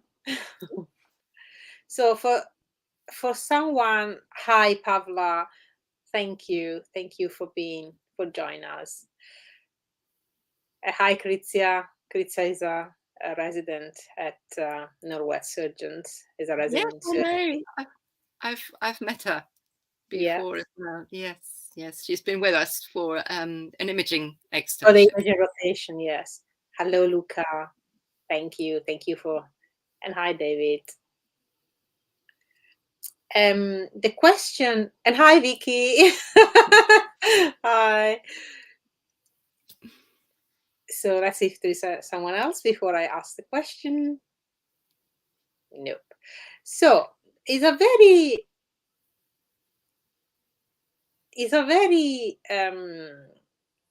elementary question. So for someone like me so when you were talking, I would say, that's me, that's me, that's me, that's me, that's me, that's me, that's me, that's me. Okay, so basically a disaster.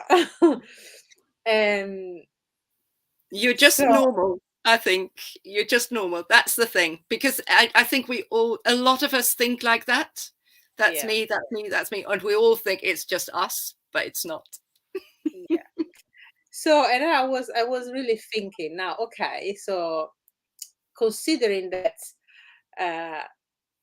I'm in this situation, so where I basically prioritize my job, and I do ignore.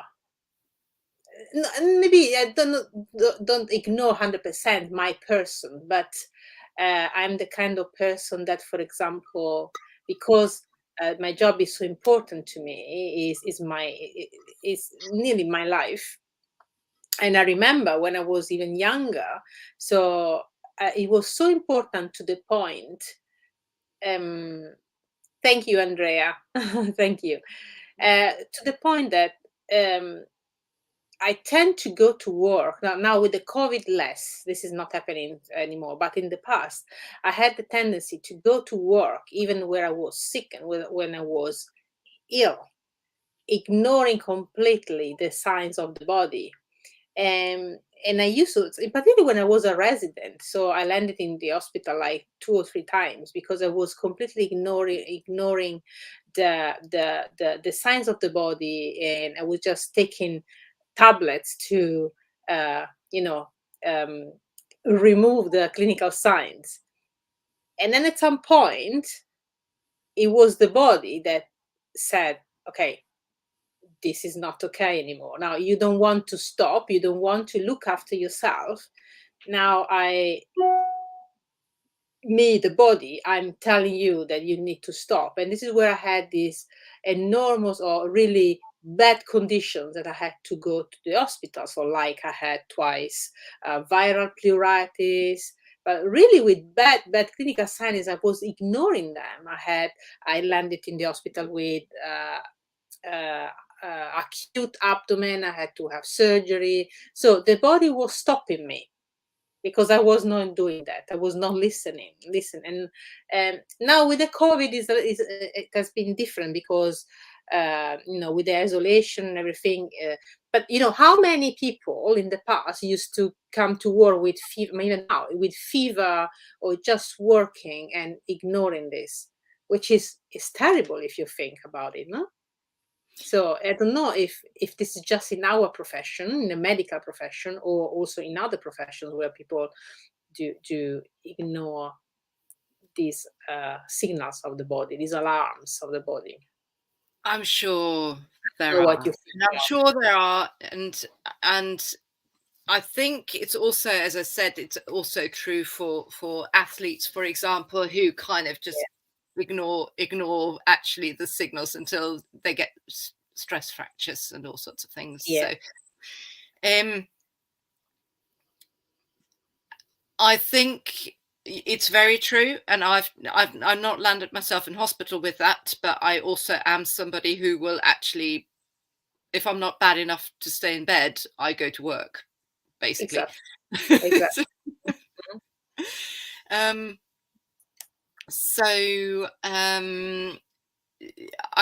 I very much resonate with that. I think it is an issue, and I've got better over time with it, because I think really, who am I serving by turning up not being well? I think there's always a balance. There's a balance to be struck, and I know we want to be there for the patients, but the thing is, if we do it if there's no real need to do that. But in my situation, for example, it becomes a bit of a complex discussion here, because I've been always worked abroad. Okay, since I was done with the vet school, I moved away from Italy. I moved to Munich, and then I moved to the UK. And because somehow in my mind there is like there is really rooted feeling that people might think that because I'm Italian, I might be lazy. I don't know why I have this. Okay. And then my concern has been always, if I don't go to work, they will think that I'm a lazy person, and I'm not interested in my job. And so it was now not anymore. But I remember where in Munich in particular was terrible. I used to go to work with like 38 fever and taking tablets just to because I had this concern about being discriminated and yeah, that is very sad. And I think I do think the culture is slightly shifting over time. I think those mindsets and habits are sometimes difficult to change, and because we are strivers, we want to achieve, we want to be there for our patients, this will be the default. All I'm saying is perhaps let's try to reflect on it, and let's just see whether perhaps we can take the foot off the gas pedal just a little bit and see how that feels. And also sometimes taking time out in time to recover will actually make you go quicker through the process, because then you become not that ill, and then you're back for the patients faster. So I think there's a lot to reflect, and as you say, it's a very complex issue. It's really to say if the body doesn't want, if the body needs to put the foot off of the gas pedal, the body will do that in a way or the other. So even if we are ignoring it. Anyway, have you received any emails like asking for or not? Yes, I have received a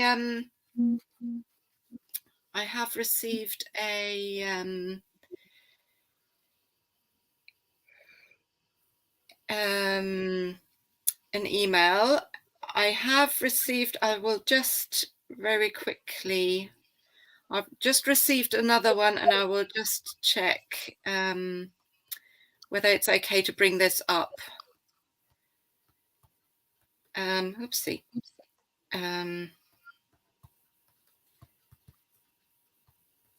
Excuse me, I'm just going to quickly reply to check whether it's okay to actually bring it up in this live session, or whether the person would like to just reply completely. But otherwise, I can ask you in the meantime, whilst the other person replies to you, is the original question I wanted to ask you was how someone like me, for example, or any other that have people that do not have the confidence or the tools to follow what you have explained. So which are the very first steps that could do, or vets could do to? Yeah, that's a good question. I think it starts with self-awareness. I think self-awareness is the first thing. Making sure that the self-care around energy, sleep, exercise is met. And again, don't set your targets too high. Start small, and then very gently sort of work your way up. I think that would be my initial advice. A good advice,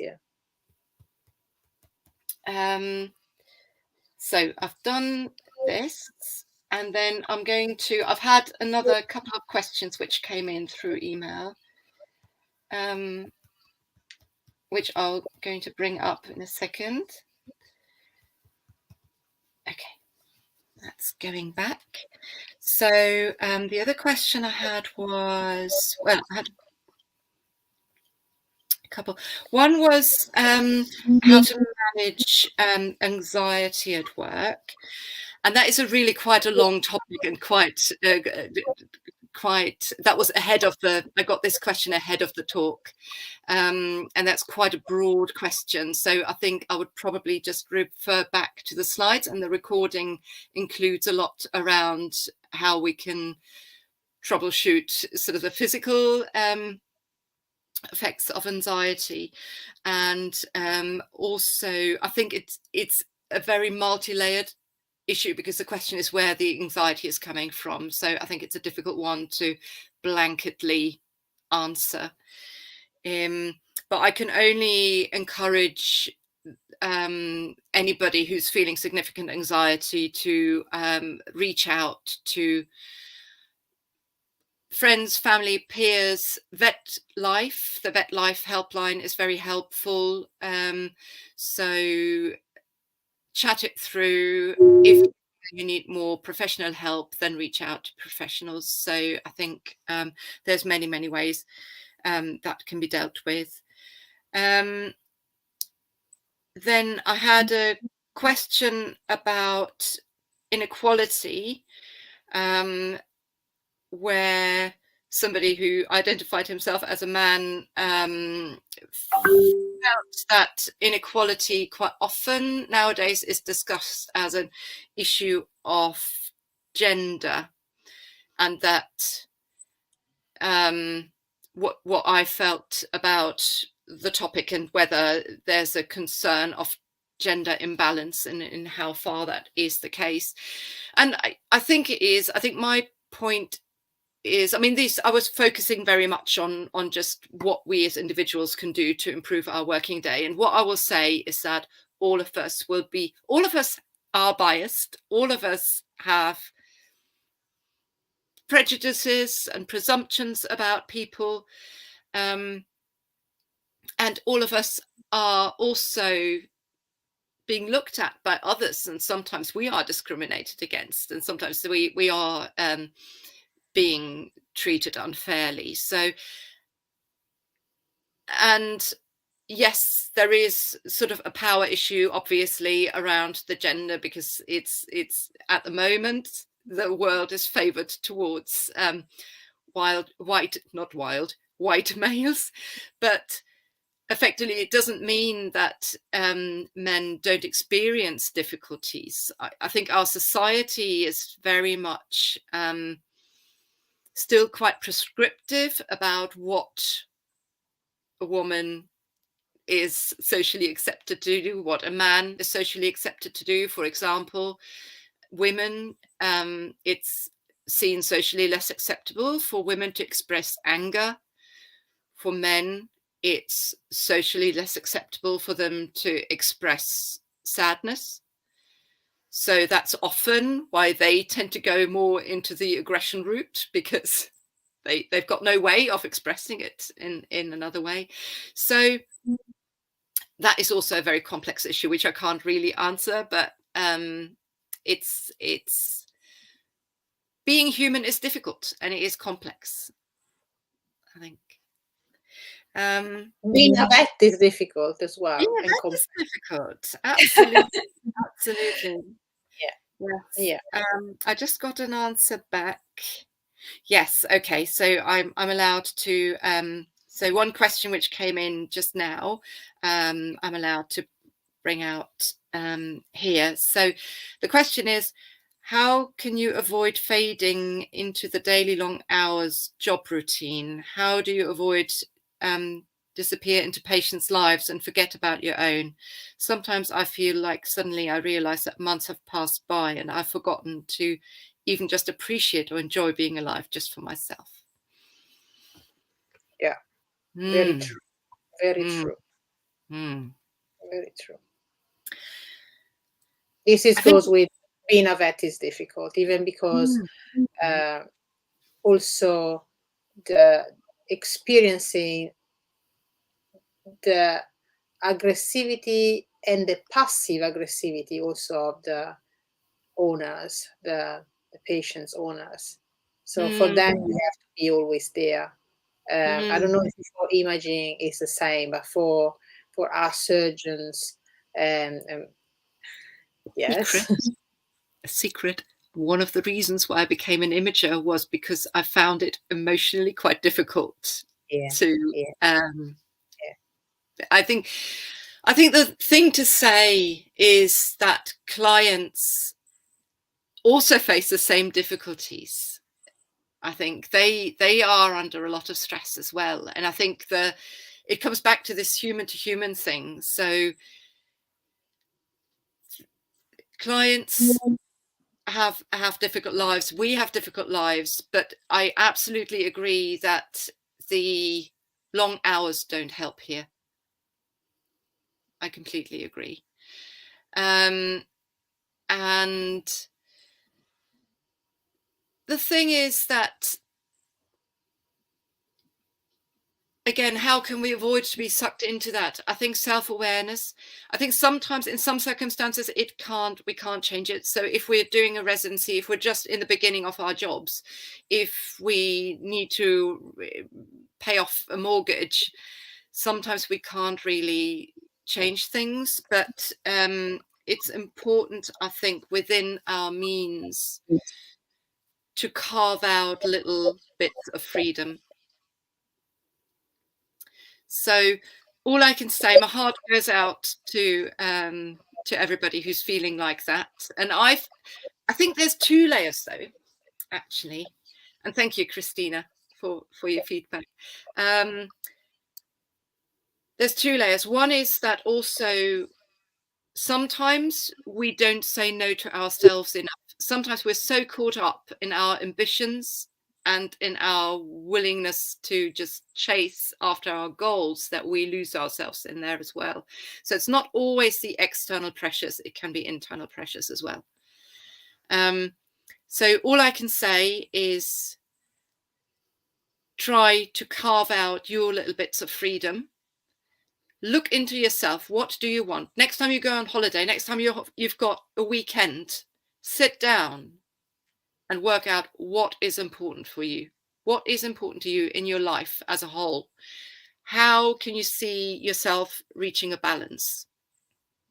And there are ways to do it. There are ways to do it. It's not always easy.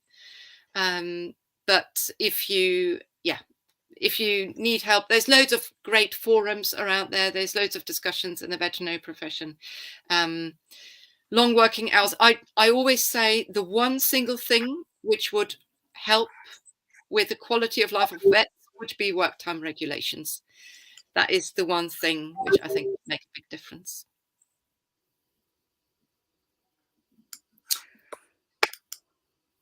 So, Stein. Yes. Yes. It's true. Yes. And that is then truly complex, isn't it? Because and that goes back to also what you said, Danny, about sickness, because a lot of the time we actually go in because we know if we don't turn up, the cases won't be less. The others will just have to work harder, or stuff will have to be painfully rearranged.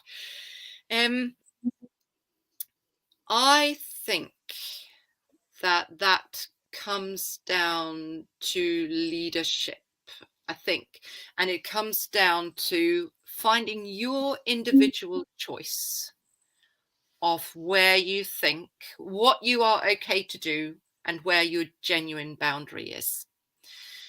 Guilt is something which we will automatically feel. It goes back to the short-term feeling that we will feel inevitably when we do something which feels uncomfortable. And it depends on, okay, fine. So what will happen if I continue to say yes every single time? And is that a place where I feel comfortable to work? Can we find ways as a team to work with this a little bit more helpfully?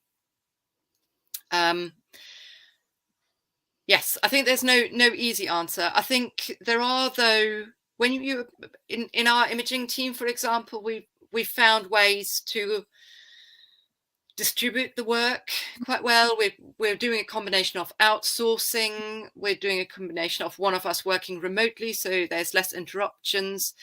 We've got very good relationship with our clinicians, who are also very patient, so they triage their cases so that cases which are not urgent can be reported at a later date. I know that this is more difficult for you guys who work with the actual cases coming into the clinic, but I think at some point, team leaders will have to look at, okay, fine, what is realistic and what is sustainable in the long run? And then all of us are prepared to give a lot if we give it voluntarily, but if we feel pushed every single time, that's not going to work over a long period. So my answer to you, Stein, would be that we can't prevent the feeling of guilt. I think the question is, what is important to you? And sometimes we can say yes, and it's absolutely fine. We don't always have to say no. I think the question is, how important is it to say yes? How important is it to say no? And are there ways we can look at it as a team to make life easier for everybody? Or it might be at the hospital level. I don't know. I also haven't got any easy answers, but that's how I would approach it. Thank you, Petra. And let's remind to everyone why we are here with Petra tonight is because we want to collect some money to send to Ukraine via the British Red Cross. So please, if you have enjoyed this webinar, feel free to donate a little amount, a big amount, anything you can, so that we can help our friends and colleagues in Ukraine affected by the war. And with this, I would like to introduce our next webinar, which will happen on the 9th of May. And it will be by it is a surprise. This is on exotics. It will be with Elisabetta Mancinelli, a diplomate in exotics medicine. And we have her video message for you to introduce her webinar on anesthesia in rabbits. So let's see and let's listen to Elisabetta, what she has to say for us. Hello everyone, my name is Elisabetta Mancinelli and I am an European specialist in zoological medicine, specialty small mammal medicine and surgery, and I work for Valley Veterinary Hospital in Cardiff, a referral hospital with a dedicated exotic team. This is Merlin. Merlin had a general anesthetic yesterday for a ear surgery, and I would say the general anesthetic had some complications which only the skills and preparation of our dedicated team of exotic nurses managed to overcome. So I thought I took this opportunity to discuss about general anesthetics in rabbits, which is often quite challenging for vets in first opinion practice. So I will discuss about my personal experience and give you some information based on evidence-based medicine as well. So I hope this will be useful, and I also take this opportunity to thank Vets4Ukraine for giving me the opportunity to participate to this great opportunity for helping our friends and colleagues in Ukraine. I hope to see you soon on the 9th of May at 8 p.m. and we will be discussing about general anesthetics in rabbits. Thank you. Thank you, Elisabetta. And I feel I can say that anesthesia in rabbits is not difficult in general practice only, but it's difficult in general because they are so delicate and sensitive pets. Elliot Pye. Elliot. So, Thank you, Elliot. You know Elliot because Yes, Elliot was a rotating intern, and he's now anesthesia intern in Edinburgh, I believe. Edinburgh. Oh, hi, Elliot. Good luck for your future. I might have got it wrong. Anyway, he's nice. And he's very nice. So thank you. Oh, Joe, thank you. Thank you. Virtual hug. Yes. Virtual hug. Thank you.